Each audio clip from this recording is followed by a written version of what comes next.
Bu Diana. Oke, selamat siang Bapak Ibu.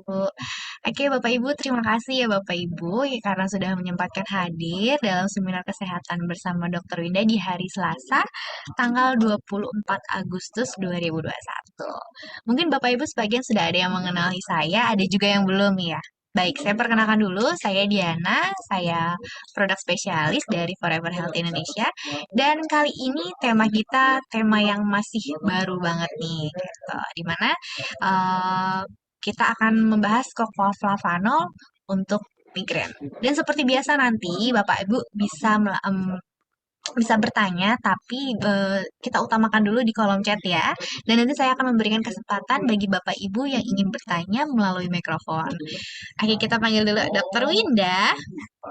Halo. Halo dok. Halo Dokter Winda, Halo. siang. Siang, Selamat Bapak.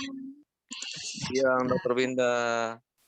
Oke, Bapak Ibu, selama berjalannya seminar kesehatan online ini, Bapak Ibu bisa sambil melakukan aktivitas, bisa sambil makan, bisa sambil bersantai dengan keluarga, tapi demi kenyamanan, pastikan untuk mematikan mikrofon dan juga videonya gitu.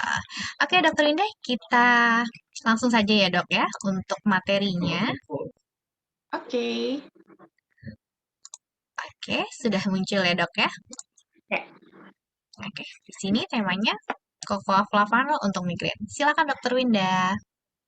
Oke, terima kasih Diana. Selamat siang, semangat pagi untuk seluruh teman-teman FHI di seluruh Indonesia. Jumpa lagi nih ya dengan saya, Dr. Linda.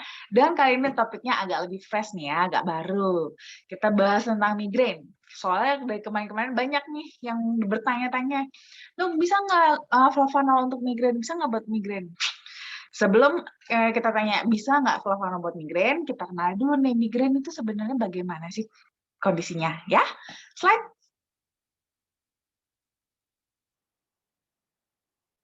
Nah, migrain ini mungkin ada beberapa teman-teman yang sudah pernah merasakan migrain ya.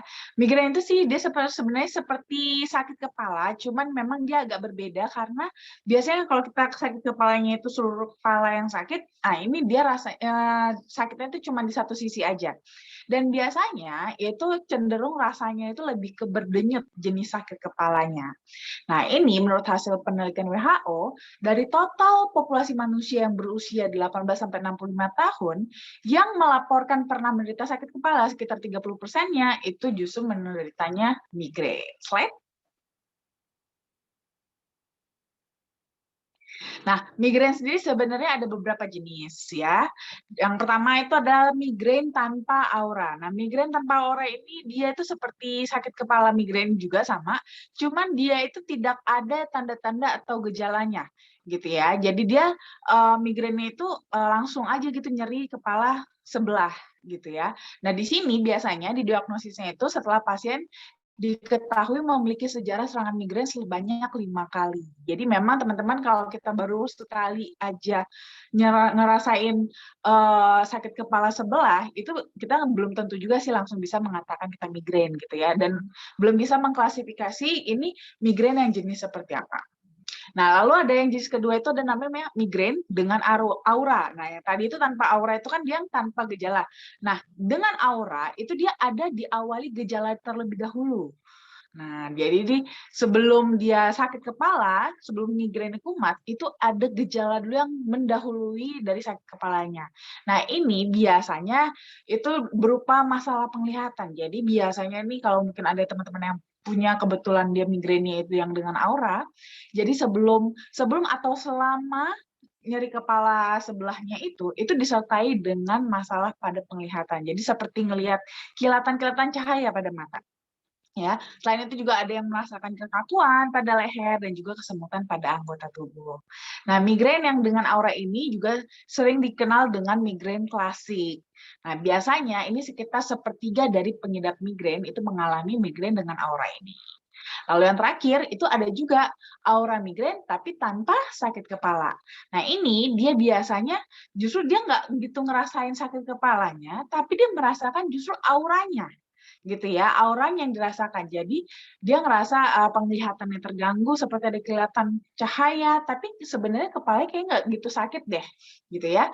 Nggak ada terasa sakit kepala, apalagi sakit kepala sebelah, cuman seperti ada gangguan, kayaknya penglihatannya terganggu, terus juga ada kekakuan pada leher dan juga kesemutan pada anggota tubuh. Jangan-jangan ini juga bisa mengarah kepada aura migrain tanpa sakit kepala. Slide. Nah, lalu gejala migrain tadi itu dia ada prosesnya ya. Ini terutama yang dengan aura ya, dengan aura. Nah, pertama-tama itu akan mengalami namanya gejala prodrom. Nah, gejala prodrom ini biasanya gejala-gejala yang diawali sebelum akhirnya nanti sakit kepala. Nah, biasanya pada fase prodrom ini teman-teman tuh biasanya suka ngerasainnya itu lebih kayak sudah mulai ada kayak perubahan mood, terus juga kayak pengen makan sesuatu gitu ya, rasanya badan udah mulai agak-agak kurang enak. Nah, itu dia masuk ke dalam gejala prodrom. Nah, ini biasanya sekitar 1-2 hari sebelum nanti kena migrain. Nah, lalu setelah itu masuk ke fase aura. Nah, fase aura ini sebenarnya bisa dari sebelum terkena sakit kepala, atau bisa juga sampai selama sakit kepalanya. Nah, aura inilah tadi saya katakan itu ngerasa udah mulai seperti kayak ada lihat kilatan-kilatan cahaya, terus juga leher jadi makin kaku, terus ada mulai kesemutan-kesemutan, baru nanti kita masuk ke sakit kepalanya, gitu ya. Sakit kepalanya ini dirasakan sebelah. Nah, lalu setelah udah mulai sakit kepala, setelah biasanya ini proses sakit kepalanya memang bisa beberapa hari ya. Ini akan tergantung dari masing-masing orangnya dan juga terapi yang diambil pada saat kejadian. Nah, ini biasanya sih bisa sampai 3 hari, bisa juga sampai lebih ya. Setelah fase ini lewat, baru masuk nanti ke fase penurunannya yaitu postdrom. Nah, di sini itu sudah mulai berkurang nih sakit kepalanya ya, sakit kepalanya masih sudah mulai berkurang, tapi masih ada gejala-gejala penyertanya gitu ya. Jadi walaupun sakit kepalanya sudah mulai berkurang, tapi gejala penyertanya masih ada, yaitu tadi aura tadi ya, masih ada suka penglihatan masih terganggu, terus juga masih ada kekakuan pada leher dan yang lain-lain. Slide. Nah, sebenarnya begini, kalau untuk penyebab migrain sendiri, sebenarnya sampai saat ini juga belum jelas ya untuk penyebabnya itu apa. Tapi memang ada beberapa faktor yang bisa dicurigai itu men-trigger migrain. Seperti salah satunya itu ada perubahan hormon ya. Biasanya makanya pada wanita lebih sering ya untuk mengalami migrain dibandingkan pada pria, karena wanita itu sering mengalami perubahan hormon, terutama setiap bulannya saja itu akan terjadi perubahan hormon menjelang haid ya, menjelang menstruasi itu akan mengalami perubahan hormon. Biasanya di momen-momen itu kalau memang punya migrain itu bisa kumat tuh migrainnya gitu ya. Terus habis itu bisa juga karena ada pemicu emosional diri. Jadi mungkin lagi stres atau lagi emosional itu bisa menyebabkan migrain juga. Pemicu fisik juga bisa ya. Kalau kita lagi kecapean, lalu pola makan, bahan makanan, ya makan yang tidak teratur, makan sembarangan, terlalu banyak MSG itu juga bisa menyebabkan migrain juga. Lalu bisa juga pemicunya dari lingkungan dan juga faktor obat-obatan. Namun memang faktor-faktor ini itu memang masih dalam tahap posisi yang dicurigai bisa menyebabkan sebenarnya penyebabnya apa. Slide. Nah, kalau teman-teman mengalami migrain, itu teman-teman bisa mengambil pengobatan-pengobatan beberapa pilihan ya. Bisa minum obat pereda sakit, bisa minum obat golongan triptan ya, bisa juga obat anti mual kalau seandainya untuk yang migrain dengan aura, dan juga bisa untuk konsumsi obat golongan TMS ya, transcranial magnetic stimulation. Tapi sih kalau saya sih kalau memang masih cukup ringan, cukup minum obat-obat untuk pereda sakitnya saja. Slide. Nah, yang penting adalah ini ya, jangan sampai migrain, karena migrain itu nggak enak banget ya. Mungkin teman-teman ada yang berpengalaman itu tahu banget kalau udah kena migrain itu nggak enak banget rasanya. Ya, jadi untuk kita menghindari terkena migrain itu kita bisa dengan menghindari konsumsi obat-obatan tertentu yang bisa memicu terjadinya migrain. Lalu juga bisa dengan istirahat yang cukup dan teratur, olahraga yang teratur, minumnya harus cukup ya, 2 sampai 2,5 liter air putih per hari. Ya, jadi bukan air berwarna, tapi air putihnya 2 sampai 2,5 liter per hari atau sekitar 30 ml dikali berat badan. Lalu juga kalau bisa hindari juga konsumsi alkohol, hindari stres walaupun memang susah ya, tapi tetap diusahakan dan juga mulai biasakan untuk mengkonsumsi antioksidan. Slide. Memperkenalkan kesayangan kita yaitu flavanol yang diambil dari ekstrak biji kakao yang masih mengandung 80% kadar flavanol murninya. Slide. Nah, flavanol sendiri itu dia salah satu dari 6 kategori flavonoid yang merupakan subkelas dari polifenol. Nah, kandungan flavanol yang tinggi pada kokoa itu ternyata terbukti secara klinis bermanfaat untuk fungsi kardiovaskular kita. Ya, jadi kalau kita konsumsi kokoa flavanol, kita akan mendapatkan short term effect-nya, itu akan terjadi dilatasi atau pelebaran pembuluh darah kita. Sehingga aliran darah kita bisa lebih lancar. Tapi kalau kita bisa rutin nih konsumsinya, kita akan mendapatkan efek long term effect-nya yaitu sebagai antioksidan. Namun untuk mendapatkan kandungan flavanol yang tinggi ini tentu nggak gampang. Harus menggunakan metode ekstraksi yang tepat supaya kadar flavanolnya tidak rusak dan bisa kita manfaatkan dengan lebih baik. Slide. Nah, untuk metode ekstraksinya sendiri itu juga sudah dipatenkan oleh produsen kita yaitu Barry Callebaut. Ya, di mana di sini mereka mempunyai metode ekstraksi yang berbeda dibandingkan dengan proses pembuatan coklat konvensional. Nah, metode yang mereka gunakan ini itulah mereka patenkan di mana memang terbukti metode tersebut dapat mempertahankan hingga 80% flavanol kakao yang ada secara alami, di mana kalau kita bandingkan nih dengan proses pembuatan coklat yang konvensional, itu bisa berkurang sampai 60% sehingga sisanya hanya tinggal setengahnya aja 40% saja. Ya, slide. Nah, lalu kita juga sudah ada beberapa studi klinis juga ya, di mana di sini juga meneliti tentang fungsi dari endotelium kita, nitric oxide dan juga peran kokoa flavanol di dalamnya. Nah, di sini dari hasil studi klinis ternyata telah ditunjukkan bahwa kalau kita konsumsi kokoa flavanol dalam 4 minggu, itu dapat meningkatkan fungsi endotelium kita terutama dalam memproduksi nitric oxide supaya nantinya nitric oxide ini bisa menjaga elastisitas pembuluh darah sehingga bisa membantu juga untuk menjaga aliran darah kita tetap lancar. Slide.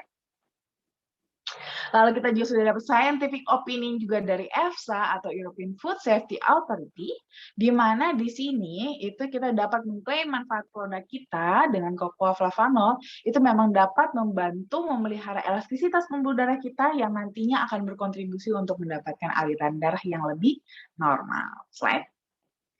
Jadi buat teman-teman, itu pada dasarnya sih cukup 5 gram saja ya sehari untuk bantu memaintain kebutuhan tubuh akan flavanol, termasuk juga untuk terutama di sini adalah untuk kardiovaskular kita, di mana itu akan sangat membantu sekali buat teman-teman nanti untuk menjaga aliran darah yang lebih lancar, terutama ke otak, untuk juga membantu kita menghindari terjadinya migrain.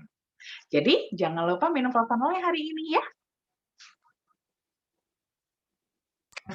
Oke, baik. Luar biasa, Dokter Winda, untuk temanya hari ini ya. Sepertinya hampir semua orang pernah mengalami migrain ya, Dok ya. Oke, Bapak Ibu, sebelum saya bacakan tanya jawabnya, saya akan membagikan informasi mengenai acara-acara FAI yang akan dilaksanakan dalam waktu dekat. Oke, baik. Ini seperti biasa ya Bapak Ibu ya. Bagi Bapak Ibu yang ingin berkonsultasi secara langsung bersama Dokter Winda, bisa mengenai produk atau mengenai masalah kesehatan, bisa langsung menghubungi nomor konsultasi yang ada di layar Bapak Ibu ya. Oke, kemudian kita ada promo merah putih dari tanggal 18 sampai 31 Agustus akan mendapatkan tumbler eksklusif warnanya merah ya. Nah, ini untuk silver akan mendapatkan 1, gold 3, platinum 8 dan ini berlaku upgrade setiap kelipatan 5 box akan mendapatkan 1 tumbler. Jangan sampai terlewatkan promo ini ya Bapak Ibu ya. Oke, kemudian nanti malam Bapak Ibu jika ingin mengajak rekan ataupun keluarganya untuk bergabung bersama FAI, bisa mengikuti Business Talk bersama Bapak Beni ya di hari Selasa 24 Agustus jamnya jam 8 malam. Nah, kemudian nanti juga Dokter Winda akan hadir kembali di hari Kamis jam 8 malam dengan tema yang sama yaitu Cocoa Flavanol untuk migrain. Kemudian bagi warga Samarinda ya, ada bisnis review dan party Samarinda bersama Bapak Rante Patetu, Ibu Maswah, Ibu Lina Swani, dan Bapak Oteh atau Bapak Haji Isron ya. Hari Minggu tanggal 29 Agustus jam 2 waktu Indonesia bagian tengah di Hotel Grand Kartika Kota Samarinda. Jangan sampai terlewatkan ya Bapak Ibu ya. Oke, Dokter Winda, kita langsung saja buka ke tanya jawab ya. Oke. Oke, ada dari Ibu Nur Hikmah. Oke, sebelumnya saya bisa sampaikan ke Bapak Ibu ya. Kita juga membuka untuk testimoni atau cerita-cerita Ibu mengenai Bapak Ibu mengenai konsumsi Cocoa Flavanol dan kami akan memberikan kesempatan kepada Bapak Ibu yang belum pernah memberikan testimoninya. Oke, sekarang dari Ibu Nur Hikmah ya, Dok ya. Siang dokter, berat badan saya 89 kilo dengan tinggi badannya 154 cm, umur saya 36 tahun. Saya suka sakit kepala, kadang setengah, kadang semuanya. Apakah ini migrain atau asam lambungnya berlebih? Terima kasih. Silakan dokter Winda. Oke, nah jadi kalau seperti ini sih sebenarnya memang harus diteliti lebih lanjut ya Bu ya. Jadi untuk sakit kepalanya itu kapan? Timbulnya kapan? Pada saat seperti apa? Nah ini apakah dia memang migrain atau karena asam lambung berlebih? Ya dua-duanya sama-sama mungkin. Nah tapi kapan yang dia karena migrain, kapan yang karena asam lambung yang berlebih itu perlu diteliti lebih jauh. Nah, seperti tadi yang saya sebutkan, biasanya kalau ibu karena migrain, itu dia ada gejala-gejala penyertanya gitu. Terutama dia kalau ibu ngerasanya lebih sakit kepalanya itu sakit kepala sebelah gitu ya. Kalau dapat rasanya sakit kepala sebelah, terus ada gejala-gejala penyertanya ya seperti yang tadi saya katakan ada seperti melihat gangguan masalah pada penglihatan, terus seperti ada kelihatan cahaya, lalu juga kaku pada leher. Nah, biasanya itu lebih kemungkinannya ibu sedang mengalami migrain. Tapi asam lambung yang berlebih juga bisa menyebabkan sakit kepala. Gitu ya. Tapi memang biasanya kalau karena asam lambung yang berlebih tentu ada pemicunya. Bisa ibu karena terlambat makan atau mungkin makan makanan yang bisa mengiritasi lambung, itu bisa mengakibatkan asam lambung berlebih dan gejalanya pun bisa menyerang ke kepala juga sehingga menimbulkan sakit kepala. Jadi kalau ini penyebabnya memang bisa dua-duanya. Tapi akan tergantung pada saat ibu rasakan apa yang ibu lebih rasakan dan kapan timingnya. Baru dari situ kita bisa menentukan apakah yang sedang ibu rasakan saat itu memang migrain atau sakit kepala yang hanya karena asam lambung yang berlebih. Nanti setelah itu baru bisa ditangani sesuai dengan tadi yang mana penyebabnya. Ya. Oke, baik. Terima kasih, Dokter Indah. Semoga cukup menjawab ya Ibu Nur Hikmah ya untuk pertanyaan yang Ibu berikan. Kemudian saya akan berlanjut lagi ke Ibu Tin Marni di Pekanbaru ya. Beliau bertanya, izin bertanya dok, minta bantu perbedaan yang detail antara migrain dan vertigo. Wah, ini menarik banget ya dok ya. Masih banyak yang bingung, apa sih bedanya migrain dan vertigo? Silahkan dokter. Nah, sebenarnya untuk migrain dengan vertigo itu sih sebenarnya kalau dari bentuk sakit kepalanya itu justru berbeda banget. Ya, kalau migrain itu tadi kan dia sakit kepalanya lebih cenderung berdenyut dan dia posisinya hanya sebelah. Nah, kalau vertigo itu justru biasanya sakit kepalanya itu tidak berdenyut. Malah kalau mungkin saya bisa mendeskripsikannya itu pada vertigo itu sakit kepalanya itu malah cenderung kayak melayang gitu ya, melayang. Dan perbedaannya lagi kalau migrain itu tadi pada yang kita lihat itu tuh kita agak melihat gangguan penglihatan seperti ada kilatan-kilatan cahaya. Nah, kalau pada vertigo itu yang kita rasakan itu justru seperti di sekitar kita itu berputar. Nah, itu jadi memang berbeda sih ya sebenarnya antara migrain dengan vertigo. Jadi kalau migrain itu dia lebih berdenyut dan hanya sebelah, kalau vertigo itu justru rasanya lebih mengambang dan seperti seolah-olah tuh di sekitarnya benda-benda di sekitar kita itu lebih ke berputar gitu. Jadi memang berbeda banget. Oke, baik. Terima kasih, Dokter Winda. Semoga cukup menjawab ya, Bu Tin ya, untuk pertanyaan yang Ibu berikan. Kemudian dari Bapak Agus ya, Dokter ya. Halo Diana dan Dokter Winda, selamat siang. Siang Bapak Agus. Saya mau bertanya untuk sakit kepala muter-muter ya atau vertigo, apakah dapat disembuhkan dengan konsumsi Flavanol? Silakan, Dok. Ya, kalau untuk bilangnya itu disembuhkan sih saya tidak bisa mengatakan demikian ya, karena pada dasarnya kan kembali lagi, cocoa flavanol itu bukan obat. Ya, dia tidak menyembuhkan, tapi memang bisa membantu untuk menangani atau mengurangi gejalanya, gitu ya. Jadi seperti kalau Bapak sedang uh, sakit vertigo, jadi vertigo ini sebenarnya hampir mirip juga seperti migrain ya, dalam artian untuk penyebabnya itu sama-sama kurang jelas gitu ya. Vertigo itu bisa juga karena masalah pada kardiovaskularnya, pada pembuluh darah, bisa juga masalah pada rumah siput di dalam telinga. Makanya kenapa kalau kita menderita vertigo itu rasanya seperti muter. Jadi memang lebih mengganggu ke keseimbangan kita. Nah, itu apakah bisa ditangani oleh flavanol atau tidak? Kalau penyebabnya karena rumah siputnya, itu tentu tidak. Ya, tentu tidak. Jadi tidak karena kan tidak berperan di sana untuk flavanol. Tapi kalau disebabkan karena ada masalah pada sirkulasi darahnya, itu masih bisa dibantu oleh flavanol gitu. Sehingga nanti gejala vertigonya bisa agak lebih ringan gitu. Oke, Bapak Agus, semoga terjawab ya Pak ya untuk jawaban dari Dokter Minda. Kemudian saya berlanjut lagi ke Bapak Jefferson ya. Selamat siang dok, mohon maaf. Dari buku saya pernah baca bahwa kakao mengandung theobromine yang kuat senyawa kafein yang dapat merangsang saraf untuk kecanduan. Oke, bagaimana dokter melihat kaitan ini dengan migrain? Terima kasih dokter, silakan.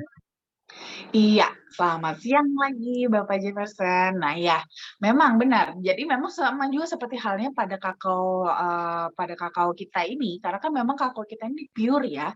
Jadi memang masih ada kandungan theobromine bawaan dari biji kakaonya. Nah, namun jumlahnya memang sangat kecil sekali, sehingga memang tidak cukup efektif dalam untuk efek kafeinnya sampai bisa merangsang saraf untuk bisa menimbulkan efek kecanduan gitu. Jadi tidak terlalu bermakna ya untuk jumlahnya itu sampai tidak pada dosis yang pas, yang tepat untuk bisa memiliki efek kecanduannya.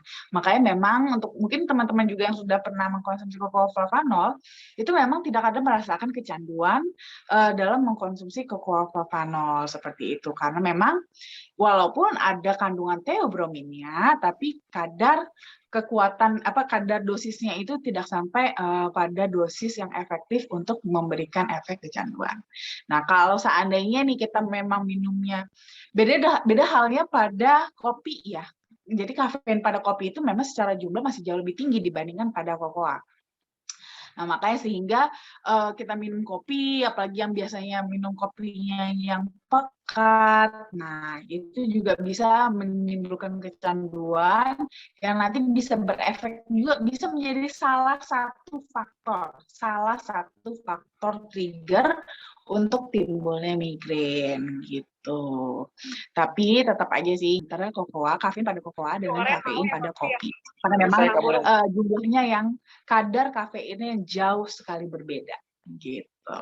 Jadi memang efek untuk menimbulkan kecanduannya untuk kokoa itu sangat kecil sekali ya gitu. Oke, betul. Oke, baik. Terima kasih dokter untuk jawabannya. Semoga menjawab ya Bapak Jefferson ya. Jadi tidak perlu khawatir untuk selalu konsumsi cocoa flavanol setiap hari. Oke, selanjutnya dari Ibu Ita ya. Ita kan sakit tiroid, sekarang lagi sakit kepala, rambut rontok. Apakah sakit kepala sama rambut rontok karena peradangan tiroidnya, Dok? Bagaimana, Dok? Oke. Iya, nah Kalau ibu menderita sedang ada sakit tiroid ya, sedang ada peradangan tiroid. Nah, biasanya memang kan kalau masalah pada tiroid ini nanti akan ada hubungannya dengan hormonal. Nah, hormonal ini akan bisa terganggu nanti produksinya ya, bisa kurang, bisa lebih. Nah, akibat dari perubahan jumlah dari produksi pada hormonalnya ini, itu bisa akan memberikan efek yang luas. Itu bisa kemana-mana. Bisa juga termasuk salah satunya rambut rontok, sakit kepala, atau bisa juga yang lain-lainnya seperti penurunan berat badan, terus juga berkeringat. Itu bisa macam-macam karena memang masalah pada hormonnya akibat tidak seimbangan hormon tersebut itu akan mengganggu metabolisme tubuh kita. Makanya memang agak berentet ya, jadi kemana-mana hanya karena awalnya itu sakit tiroid gitu. Jadi memang walaupun tidak berhubungan secara langsung, tapi ada korelasi ke arah sana. Nah, kebetulan nih yang Ibu Ita rasakan itu dampak efek samping akibat dari sakit tiroidnya itu lebih arahnya kepada rambut rontok dan juga sakit kepalanya gitu. Oke, baik. Terima kasih Dokter Winda untuk jawabannya. Semoga membantu ya Ibu Ita ya. Oke, ini juga Pak Yohanes juga bertanya perwakilan dari Bu Ita ya. Tadi juga sudah dijawab sama Dokter Winda. Kemudian kita ke Ibu Nikita. Wah, ini akan memberikan testimoninya dok ya. Selamat siang Mbak Diana. Siang Ibu Nikita. Saya Ibu Melani ya. Saya Ibu Melani ingin memberikan testimoni tentang migrain ya. Beberapa bulan lalu sebelum rutin mengonsumsi coklat flavanol, saya suka mengalami sakit kepala, tetapi setelah rutin mengkonsumsi coklat flavanol sehari 3 kali, alhamdulillah sudah tidak lagi mengalami pusing dan untuk kulit juga sudah ada perubahan yang lebih baik. Terima kasih coklat flavanol yang sudah memberikan manfaat yang lebih baik sehingga tidak perlu minum obat lagi. Ibu Melani mungkin bisa menyalakan kameranya Ibu. Iya, bisa dipersilakan Ibu untuk membuka mikrofonnya dan juga menyalakan kameranya. Bu Melani. Halo Mbak Diana. Halo. Halo Mbak Diana. Halo Ibu. Ya Mbak Diana, alhamdulillah Mbak Diana setelah konsumsi coklat flavanol saya nggak pernah sakit kepala lagi, jadinya lebih eksis lagi jalanin bisnisnya. Oh luar biasa, sehari berapa kali Bu konsumsinya? 3 kali ya? Sehari 3 kali. Iya. Ukurannya berapa gram Ibu?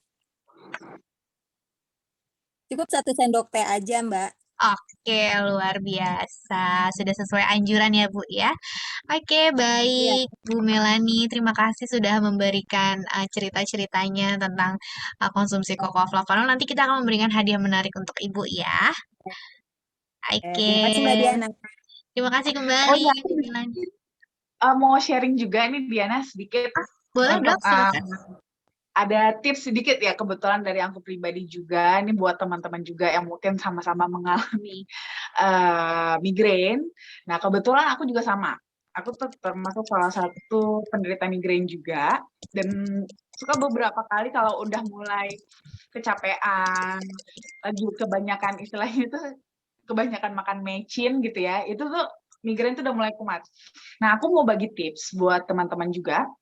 Kalau aku biasanya nih migrain itu kan biasanya selama ini memang aku suka minum obat gitu. Aku selalu minum obat paracetamol.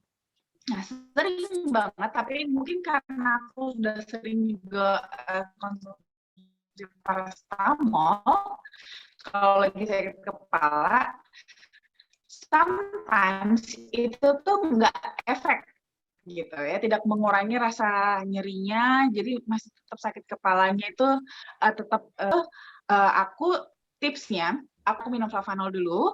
Kebetulan biasanya kalau seperti itu kondisinya aku minumnya agak lebih banyak. Sebelum minum itu aku minumnya itu sekitar hampir 1 sendok makan. Jadi kurang lebih sekitar 10 sampai 15 gram. Minum dulu.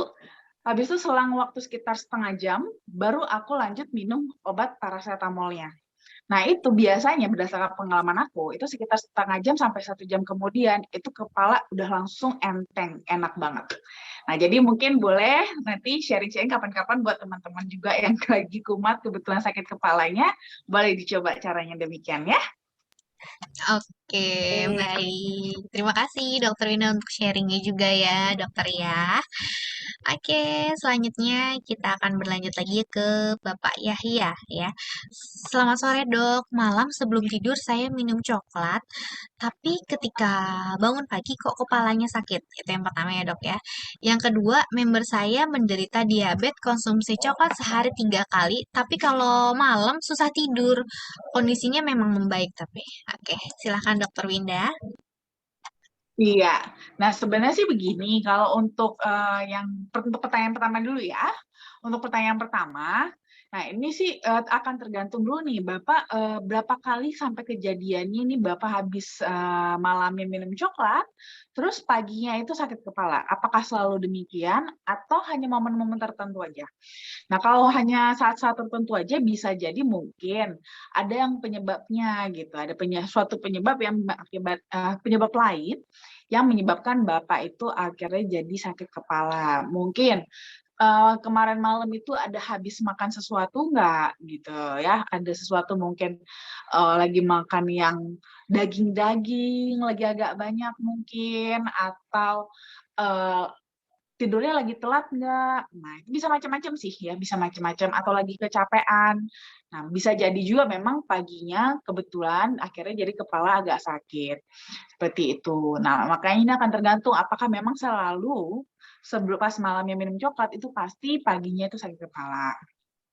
Nah, lalu kalau untuk yang member Pak Yahya yang menderita diabetes, nah memang ini semua ada proses. Jadi memang masing-masing orang itu akan berbeda-beda ya reaksinya. Seperti sama sebelumnya saya pernah cerita juga, itu akan berbeda-beda. Nggak semua yang konsumsi cocoa flavanol itu malah bikin ngantuk.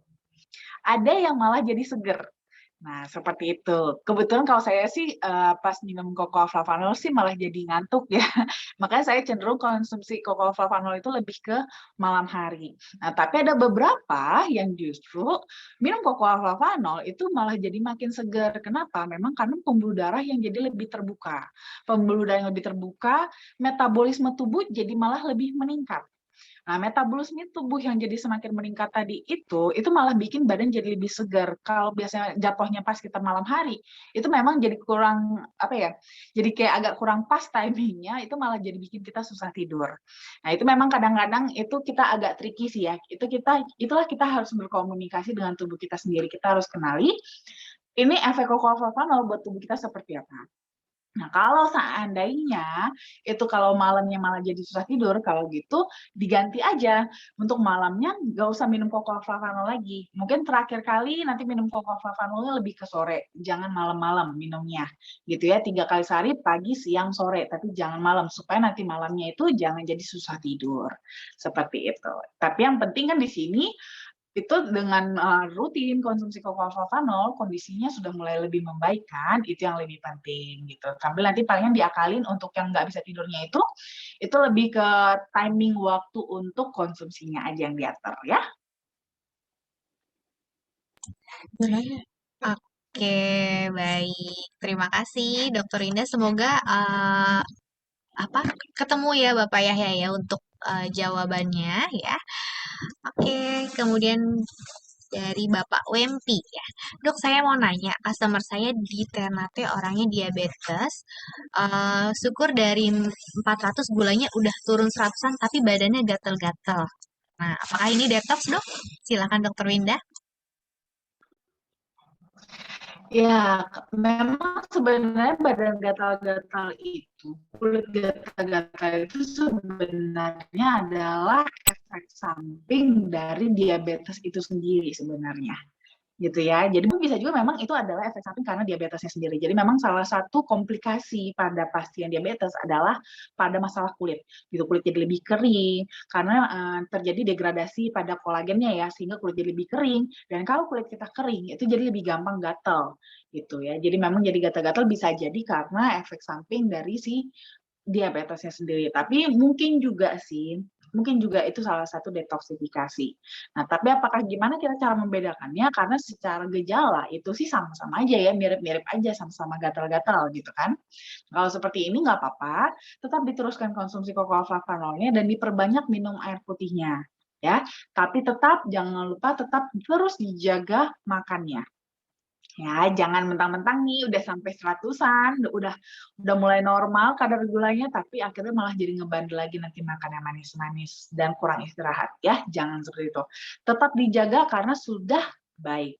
Nah, kalau sudah baik tetap dijaga, tetap di-maintain ya biar tetap sehat terus gitu ya. Oke, baik. Terima kasih Dokter Ina. Semoga menjawab ya Bapak Wempi untuk pertanyaan yang Bapak berikan.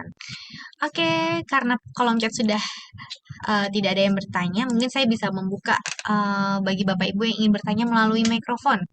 Saya persilahkan Bapak Ibu. Ada yang ingin bertanya? Oke. Mungkin saya akan memutarkan sebelum ada pertanyaan. Mungkin ada yang bertanya? Halo? Oke. Kalau gitu saya akan memutarkan sedikit video ya, supaya Bapak Ibu ini nggak ngelihat bahasa tuh Halo, saking. halo Oh iya, Mbak. halo Ibu. Iya, saya mau tanya ini ya Mbak Silahkan. ya. Iya. Saya kan punya diabetes. Tadinya sebelum konsumsi flavanol, diabetes saya 300. Nah, setelah seminggu kemudian saya minum flavanol itu jadi turun 94. Nah, udah itu 2 minggu kemudian lagi saya cek lagi itu kok jadi 85. Jadi saya takut kalau tambah turun itu gimana gitu. Gimana itu nanti Mbak? Iya. Nah, kalau begini Bu Indriati ya. Iya. Nah, Bu Indri begini, kalau gula itu sebenarnya akan tergantung pada tidak hanya sekedar kita periksanya aja gitu ya.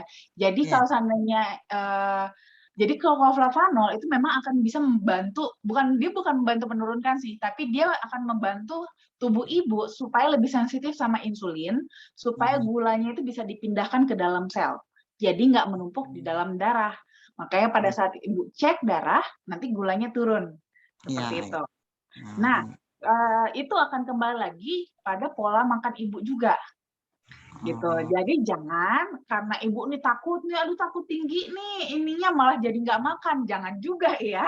Karena walau bagaimanapun justru lebih berbahaya itu hipoglikemi dibandingkan hiperglikemi. Jadi akan lebih berbahaya kalau gula darah terlalu rendah dibandingkan tinggi. Gitu ya. Jadi tetap kalau diabetes, ini juga buat teman-teman yang lain juga ya, mungkin yang punya teman atau membernya diabetes, bukan nggak makan ya, makan tetap harus, hanya diatur gitu ya, diatur. Yang dimakan apa? Nah, yang dimakan dikurangin yang tinggi gula, tinggi karbohidrat. Pilih yang lebih tinggi protein gitu, tinggi serat gitu. Lebih ke pemilihan makanannya aja. Tapi bukan jadi jangan nggak makan ya. Harus tetap makan, hanya diatur polanya dan jumlahnya gitu. Jadi tetap sehat ya. Gitu ya Dok ya. Makasih Dokter Winda. Sama-sama Bu Indri, sehat terus ya. Ya, amin. Oke, baik. Terima kasih Bu Indri. Oke, mungkin Bapak Ibu masih ada yang ingin bertanya. Saya berikan kesempatan bagi ada yang ingin bertanya bisa menyalakan mikrofonnya. Silakan Bapak Ibu. Oke, sebelum ada yang bertanya, mungkin saya akan menayangkan video yang sangat menarik ini ya.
Oke, baik Bapak Ibu. Mungkin ada yang penasaran ya, itu gimana cara dapetinnya? Nah, itu mudah sekali. Cukup dengan mengikuti bisnis dari Forever Health Indonesia, Bapak Ibu juga sudah bisa mendapatkan manfaat kesehatannya, udah bisa dapat keuntungannya, dan juga bisa jalan-jalan gratis bersama FAI.